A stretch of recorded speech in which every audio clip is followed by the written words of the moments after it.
welcome to the Prosperous Musician. My name is Spence, and I'm here with a very, very, very special guest, Miss Kimberly Davis. Hello, Kimberly. Hi, hello everyone. Oh, it's so good to see you, and it's thank you so much for coming on the show. It's well, I'm going to let you talk about yourself. I'm going to let you tell us how you got started in music, but I'm going to give you a little bit of an intro because when I first saw you was on stage at Gloucester Cricket Stadium, and you were playing with this band, this little known band that not many people have heard of, called Chic, with Nile Rodgers, and you were singing. No, you weren't singing. You were singing. I was. Yes, you blew the roof off the place. That was one of the best gigs I've ever seen. It was a real party. I can't wait to get back to that. Yes. Yeah, it was brilliant. So that was then. How did Kimberly Davis start off? How did she end up touring with one of the biggest bands in the world? How did it all start? Yes, the start was birth, pretty much. I just came out screaming. So, the doctor knew right then and there, the lungs were there, and that's what it was going to be from then on.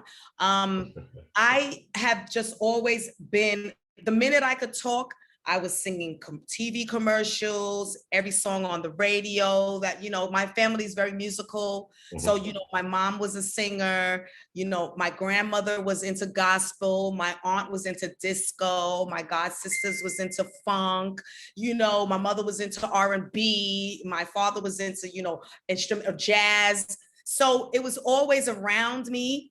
And I was just always singing, like from day one. So it was always, family reunions, let the baby sing, or, whatever. In school, I would get all the lead roles in school and stuff. It's just always been, there for me. It was something that I always knew I could do and something that I always wanted to do.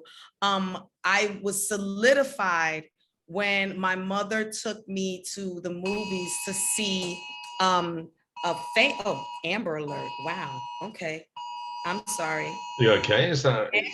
Yeah, it's an alert that your phone gives everyone. Yeah. So I remember her taking me to this movie, and it was Fame. So yes. Right. Great film. All right, exactly, right. So she took me to go, because she knew that, that was my thing. She took me to the movie, and I just sat there in awe. And when it was over, I said, I'm going to that school.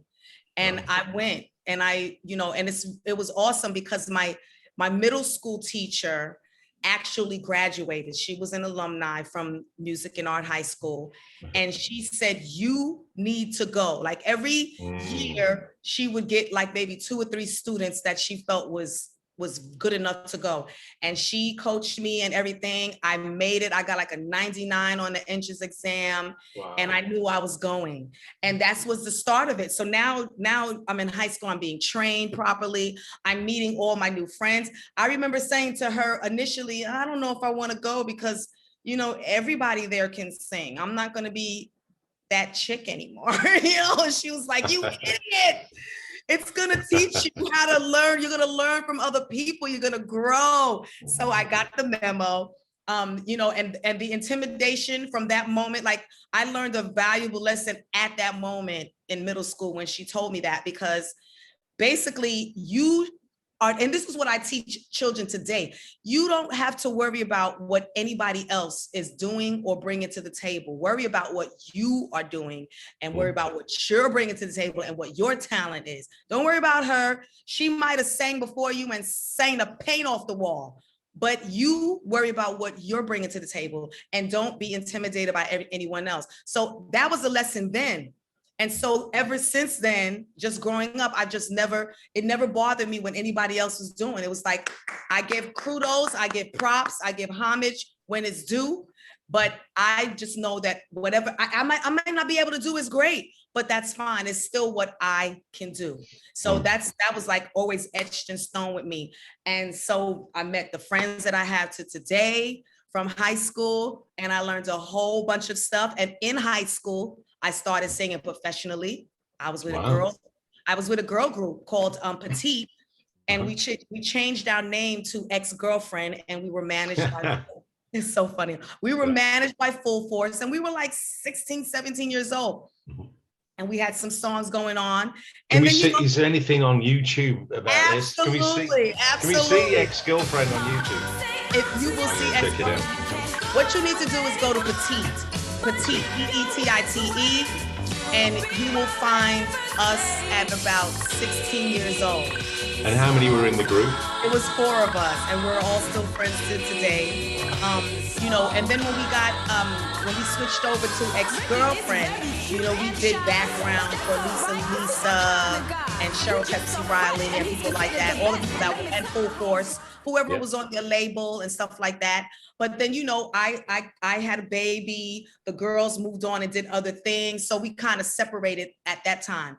But it never stopped me. I was always singing. I was singing background for everyone. I was on tour. I mean, here I am with a baby and a 9 to 5, and I'm still singing every chance I get, you know, going away sometimes, you know, and it just never, ever stopped. And so as I got older, you know, I was touring with this one, with that one, with everyone, you know, Alicia Keys, Whitney Houston, Deborah Cox, Rob Thomas, like, you know, just Mary Wilson, you know, just touring with everyone, you know, and Monica, I remember that one was fun, you know, just everywhere.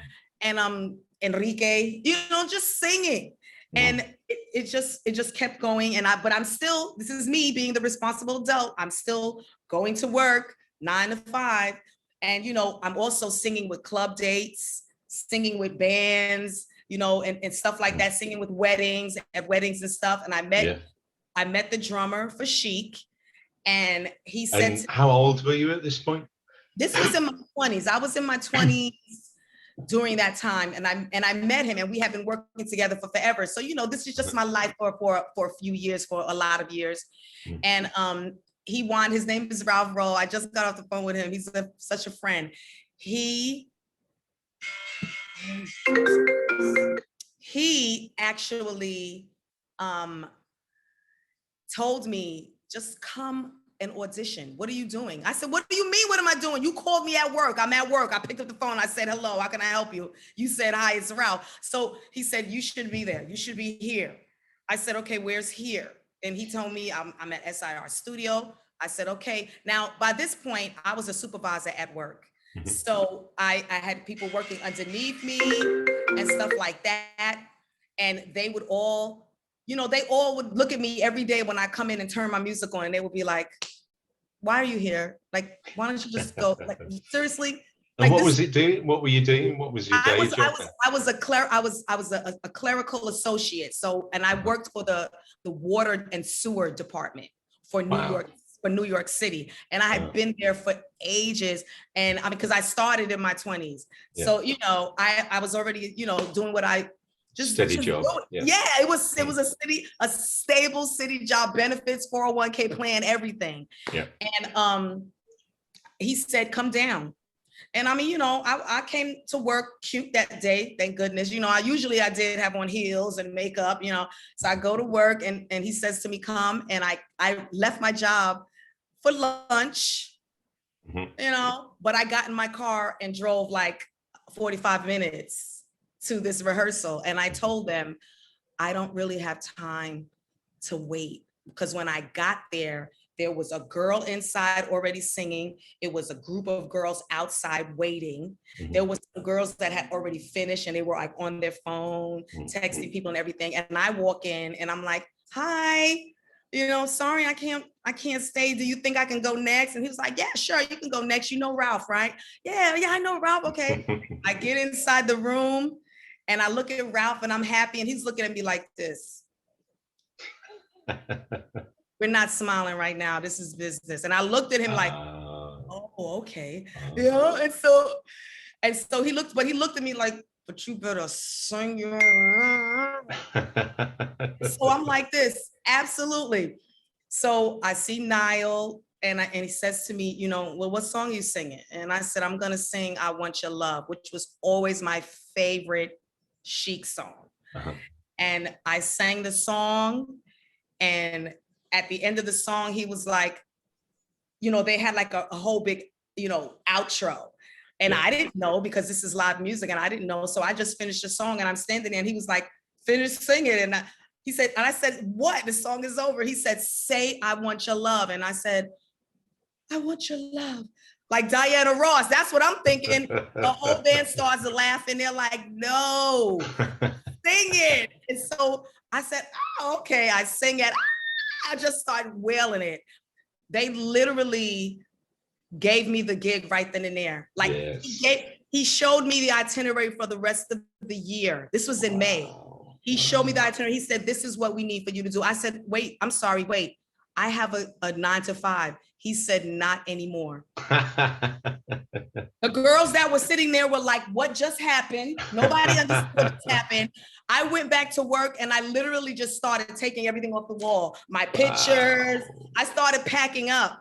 And they looked at me, my boss was like, what are you doing? You just went to lunch. I said, no, I just changed my life. And that was the end of it. That they didn't see me anymore after that, because I've been with Nile for 14 years, going on 15 years. Wow. Ever So you never went back to the day I job. never even went back to say bye. Like, I just took all my stuff. I feel so bad about it. I mean, I called the ones that I love the most, but basically I was like, bye-bye, you know, what did I miss? I changed my life. It was the best thing ever. Wow. And so it was you and you, is it a son or a daughter that you had? My son, yeah. The son. And he came with you, obviously, and you were off on the road. Yes, he would come sometimes, and I'm older because he's older. So by that time, he was older. You know, he was already in college and doing his own thing and stuff like that. So yeah, best. And I mean, I would never have thought that I would be just doing that, period. Like, he wrote the songs that made the whole world dance. You know, and I was there. I mean, I remember when those songs dropped, you know, I was there when they came out, you know, with the album covers and everything like that. And just to hear, you know, a whole bunch of his stories, it's just amazing. And it's fun. This is the band that is definitely like, we are family, literally. Like, we've been on the road longer with each other than we've been home in the past 14 years. And when I saw you on stage, that's what came across. That's what shone. That you all just look like you're having a ball up there. You're all so comfortable with each other. Oh, yeah. You're all kind of vibing off each other. You can tell these little kind of looks and these little kind of things at each other. It's just great. It makes you want to get up on stage with you. And sort of, you know, it feels like that family. Yeah, definitely. Oh, it's real. I mean, because I mean, we've argued, we've cried, we've laughed. We've had hangovers together. We eat dinner. We sleep in the same bus. Like, it's like, you know, I know this one snores, you know, that, you know, it's like, it's crazy. We're definitely family. So I guess you having experience playing with the likes of Whitney Houston and Enrique Iglesias and all these people. So when you went into the audition, were you a bit kind of starstruck then, or were you just like, oh, this is just business, you know? No, not starstruck, because Nile is a different kind of star. You know what I mean? He's completely down to earth. There's no airs about him or anything. And to make, like, on top of that, I never did an audition. It was just I've been singing all of my life, and I've never done the auditions. Was basically come and let me hear you sing. And it wasn't like, you know, a bunch of people sitting. It wasn't a cattle call, in other words. You know what I mean? Like, when I was in school and they would say, we're going to put on a play. You know, we would put on several plays every year, and they knew what part they wanted me to play. I knew what part I wanted to play, but they already knew what part they wanted me to play. You know what I mean? I can't even imagine. I've never done an audition like that. I just never did a cattle call. People would call me up and say, I need for you to sing. And I'm like, but you never heard me sing. The person that referred you, I trust them wholeheartedly. Do you want the gig or not? Like, it would be like that, you know? So when I came and did this audition, it was just like, I felt comfortable enough because I had friends that were there, whatever the case may be. And I said, whatever, it's Chic. Why not? You know, but then when I walk inside and then I see Ralph and then another, the keyboard player, I also knew Salon, and Nile, as laid back as he was, it wasn't as much nerves as it was, let's just do this, you know, and see what happens. So it was immediate. And then the fact that I made them laugh, so they saw that I wasn't all stuck up and tight, you know, it was on and popping ever since then. Absolutely. And he's got more stories than anything. Like, you can say, oh my gosh, it's hot outside. And he's like, yeah, I remember when it was hot outside in 1962. Like, he's got a story for everything. Well, we'll come to some stories later. I think. Oh my God. I want to hear some of your stories. But Yes. So what do you think about? So it sounded like from the beginning you had support. People were supporting you doing music. So you had a musical family, and you steered into music school, and so your path was set, and that's what you wanted to do. You worked a day job for a while, but then you got the break. So what would you say, like, if someone is starting out now as who wants to be a singer, and it sounds like you've done acting as well. So did you ever want to do acting, or is it always singing, or did you want to do like it was Broadway always singing. That's the passion. The passion is singing. If something, and as far as acting comes along, then sure, I would attempt it or try it. But the passion is definitely singing. I mean, I know how to act up, Spence. I know how to do that. So what would you say to someone who's starting out now, who's maybe like yourself, who's actually got some talent, and it's not just like a wish? How is the business different now to how it was, or is it the same? It's pretty much the same. I have started an academy, the She Sings Academy.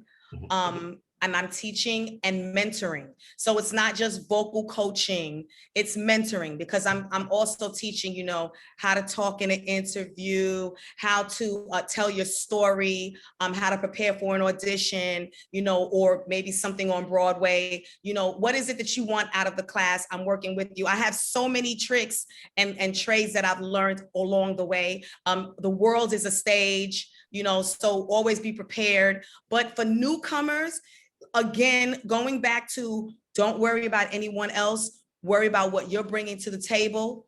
And if that's your passion, then just use it and take care of it. One of my taglines is, you know, be fierce, but stay humble. Don't ever, ever, ever think that you're bigger than it, because that'll be the day that you'll trip and fall and now your nose is bleeding and you got to walk on stage, you know? So those are, you know, and don't ever give up whatever it is. You know what I'm saying? I was in my 30s when I got this gig with Chic. You know what I mean? So I'm just saying, you don't stop. Don't let anyone tell you that, oh, but if you're 25, if you're over 25, it's a wrap for you. It's not. It's not. You continue to push. And if it is a passion, continue to push, because and also always be prepared. If you're a singer, walk with a microphone. If you play an instrument, walk with your instruments. See, I walk with mine, but walk with your instruments.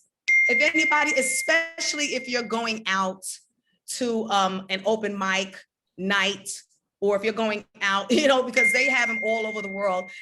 Wherever you're going where there's music involved, take your instrument with you. Don't be afraid to jump on stage and play that guitar. Don't be afraid to get up there. Have that one song that you love to sing and that you can slay, and be prepared to sing it no matter what. If someone on the street asks you to sing, if you're basking, it doesn't matter. Whatever it is, always be ready, always be prepared. It's your passion. You got to act like it. Be serious about it. Don't give up.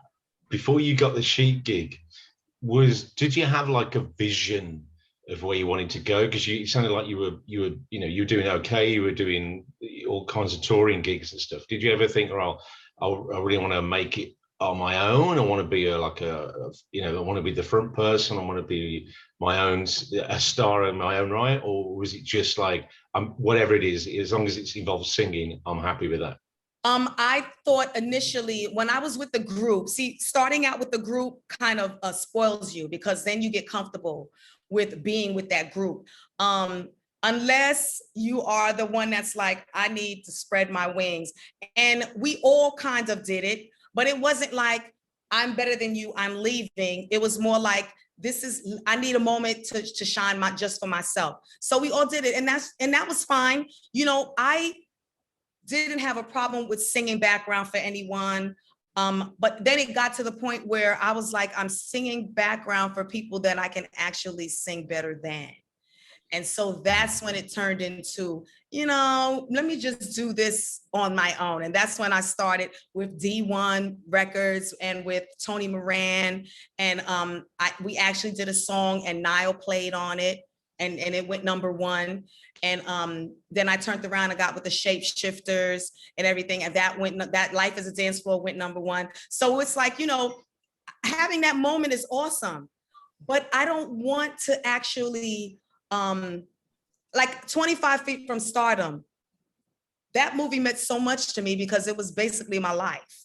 You know what I mean? Like you're always like right there. And then it's like, you're always just right there. And I love the fact that I feel like God puts you in situations that you're supposed to be in. I wasn't supposed to be Whitney. I wasn't supposed to be Beyonce. I was supposed to be singing for Nile, which is him as the principal and me helping him tell his story and him allowing me to do all the things that I do. And also to have now to have the fan base, to have the exposure and everything like that. He recognizes my talent. He's very supportive as well. So it's like I was put in this situation for a reason, to show out on stage. But when it's all said and done, snatch that wig off and go take a nap, if that's what I'm doing. And I'm comfortable with that. It's the people that are not comfortable with that are miserable. You know what I mean? It's that person that, I was gonna be a star, but I broke my leg and now I'm just sitting in this wheelchair and I'm not happy. Those are the people that are miserable. You know what I mean? If it's like, this is where I'm supposed to be. I believe that. And I'm good with it. Mm-hmm. So just talking, I'm sort of going backwards and forwards here, but when you were talking about, being backing singer for different artists, what was it like singing with Whitney Houston? Because, I mean, you can sing and she can sing. So did you ever feel like there was a kind of No, not at all. I learned from her. I learned from Patti LaBelle. I learned from Patty Austin. I learned some things from Mary Wilson. These are the older generation, those were the ones that I sang background for, that I learned things with, you know what I mean? But then when I started singing for like younger crowds, I was like, oh, okay, yeah, okay. I mean, I might need to teach them a couple of things, you know what I mean? So, and it turned into that, but Mariah Carey, all of these people, just, you learned from them. That's what my teacher taught me, when she said it, and it was etched in stone, it's not intimidation. It's a learning process. What kind of things did you learn from them? I learned stage presence from people like Patty, vocal riffs from Whitney and Mariah, and jazz tones, scats and stuff from Patty Austin, because she was awesome in that kind of thing. You know what I mean? So everybody taught me something different. Mary Wilson was very Motown, so she was very lady, very, very ladylike. Everything was crossing the legs, how to get out of a car, how to hold a microphone, stuff like that. It was a learning process every single time. Mm-hmm. And so what's Nile like as the sort of band leader? Oh yeah, he's the maestro. He's the maestro. Like anybody that can get a 80-piece string orchestra to play Let's Dance, you're a maestro. Literally. He teaches, but he also lets you create. So that's the best part about it. You know, our show is different now than it was when we first started. It's different now than it was 2 years ago, because we're always adding stuff to it, and it's everyone's creative. You know, like the way we sing Get Lucky was just us in rehearsal one time, and the keyboard player started playing it really slow, and Nile just joined in, and I just started singing. He was like, you know what, we should start it off like this. And then I was like, start off what? Should I sing a verse? Should I sing a chorus? And then we just made it up as we went along. We do that constantly because musicians are creative. They're artists. So you've been on the road a long time. Ugh, ever. So what are the kind of the top tips for anyone who's now COVID sort of opening up and things are getting back on the road again? What would you say to someone who's maybe like you, just on the precipice of your big break and they're just about to start a career on as a touring musician? What are the things they need to know? First of all, you have to, with all the travel and the lack of sleep and improper eating habits and things like that, you have to make sure that you have everything that you need while you're on the road. So literally I pack 6 bags because I have to have not only what performance outwear clothes that I have to initially take over there before they get into their, you know, wardrobe cases, but just things that you need. What are your daily vitamins? What are your, you know, what kind of hair products do you need as a girl when you're going to these countries that don't have the certain things that you need? You just got to be well prepared. Sleep, the hanging out part, because it is work. You know, I mean, it's beautiful when you go to a place like Sardinia and you want to travel or you want to go sightseeing, and that's cute. But sometimes you don't get to see Sardinia because you're just finished the show. It's 11 o'clock at night and you have the flight at 5 a.m.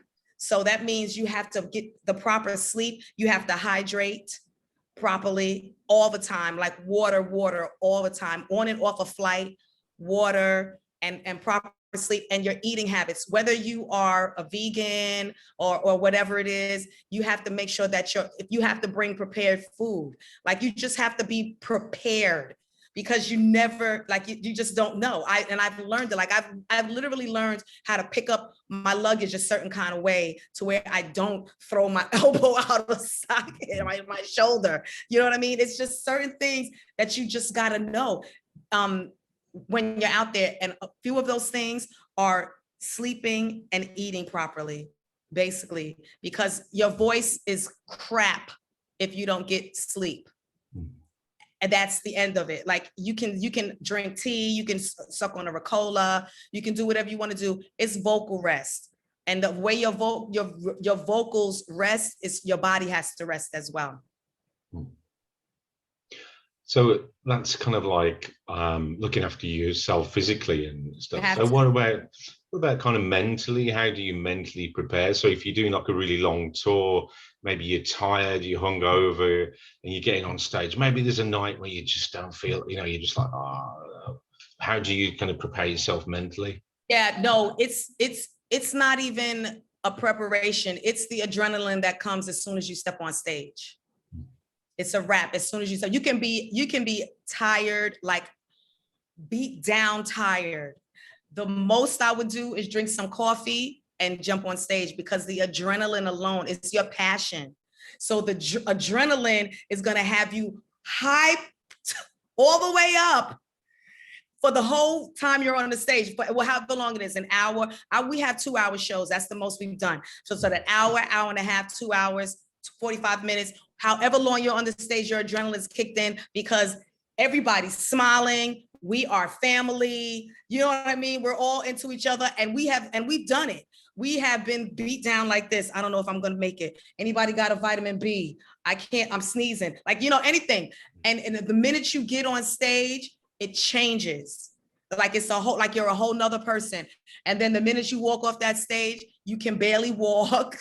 You barely walk. I can't sing another note, or my eyes are closing while I'm walking. You know, if that's what it is, that's what it is. But the adrenaline takes over. So that's not ever an issue.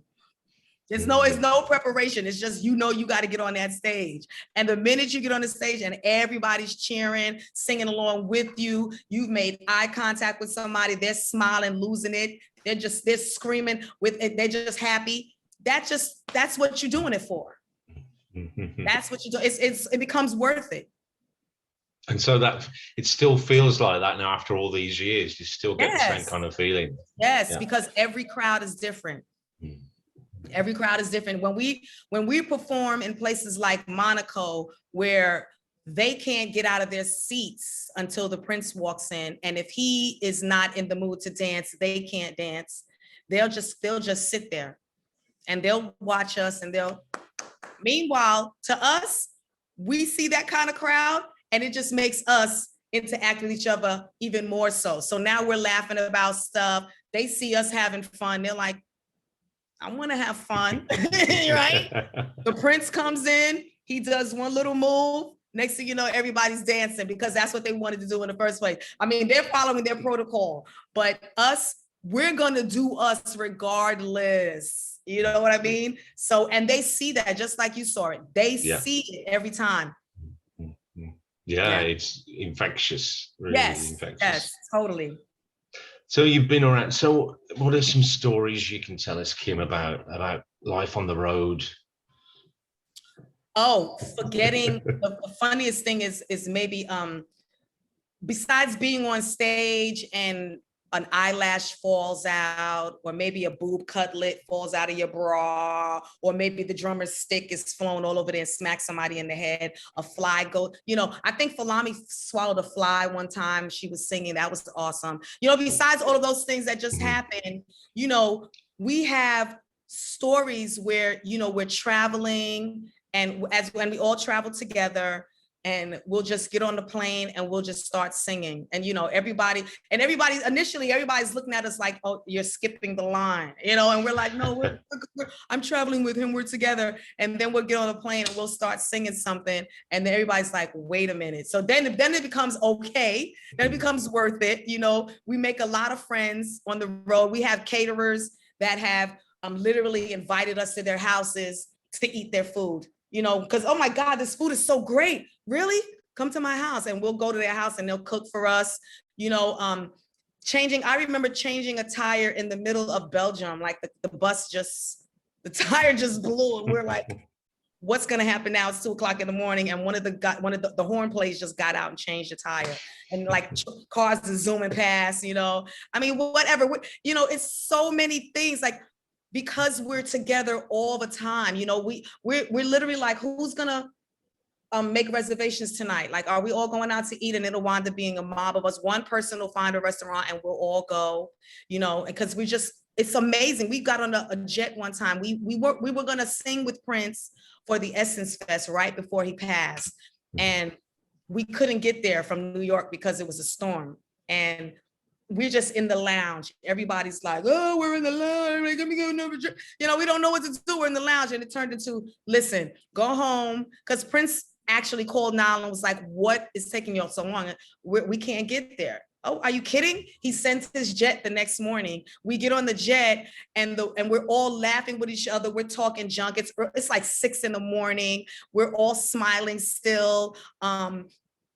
No airs, you know, I mean, this is 6 a.m, so there's no makeup going on. Everybody's got their hoodies and their sweats, and we're talking to each other from the back of the plane to the front of the plane. And the flight attendant was like, you know, I've never been on a flight with a band that actually liked each other. She said, usually the band gets on the plane, they put their headphones on, they go to sleep, nobody's talking, you know. Meanwhile, we're telling, you know, jokes across each other's, like across the aisle, you know. And she just found that really strange. And it's because if we didn't like each other, it wouldn't work. We actually like each other as people. Like we spend the night. I moved here I had a housewarming, everyone came over, and it's like, and I moved here with the production manager. So we just moved into this building together, and we just had, we come and we visit each other. We support each other's businesses outside of Chic, so it's hard to do it when you don't like each other. It's easy to do it when y'all are friends. Mm-hmm. And it makes time go faster. We bring our spouses on tour with us. I have a little Shih Tzu. I bring him on tour. Munchie's on tour more than anybody, any dog on earth, I'm sure. But yeah, we're supported by our spouses. It's hard for them because we're home 3 months out of 12, and it's hard for them. So we have to keep them, make them relevant and bring them around. You know what I mean? And yeah, that's what it is. So apart from when you came to Gloucester in England, yes. What are the best places you've been to? Obviously, Gloucester's going to be number one, the best place you've been to. Yes. What are some of the really, the really kind of cool places you've seen? Well, performing at the Royal Albert Hall was awesome. We did the O2 in London. Well, Glastonbury was like, hello. Just that, Glastonbury. We did wasn't The Voice, the X Factor. We did that. That was awesome. So, and it's so many places. Like, those are just the ones in the UK, but I kind of like Ireland. I love Ireland. I love the people in Ireland, and I love the people in Manchester as well. But Ireland is different because they have this energy that just doesn't die. It's like from morning till night, they have this energy, and that's what but Manchester's loud. I love it there. They just go crazy, and that's what it's a party. Like, we don't sing any slow songs at all. So it's a constant jam session. It's a constant party. How could you not be having fun? Like, if you came out to see it, you're going to have the best time of your life because you're going to be dancing all night. Literally. Yeah, I was. I usually dance. It's great. Absolutely. So what's happening next then? So I guess with things opening up, what are the plans for the future? Yeah, we have some spot dates up until August, and then August we go back on tour. So August we start in the UK.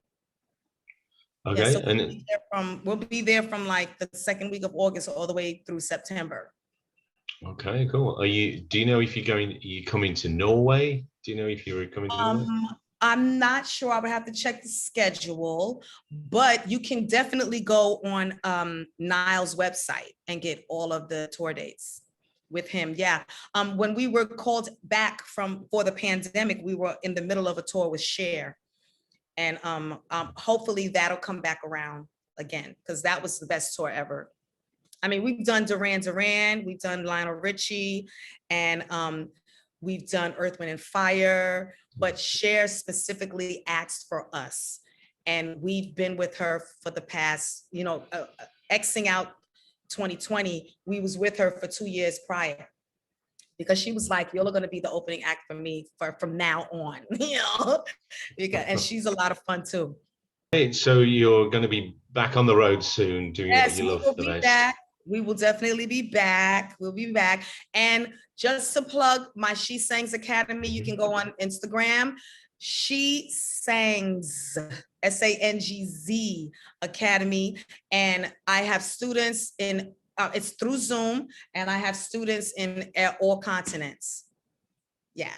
So what's the difference between singing and sanging? Yeah, singing has more of a gospel tone, like a gospel undertone, because sing, but sing, it's a difference. You know what I mean? And that's something that I got from singing in high school, gospel chorus. I remember my senior chorus teacher told me, you're gonna ruin your throat singing that gospel, which you can, but there's a way to do it.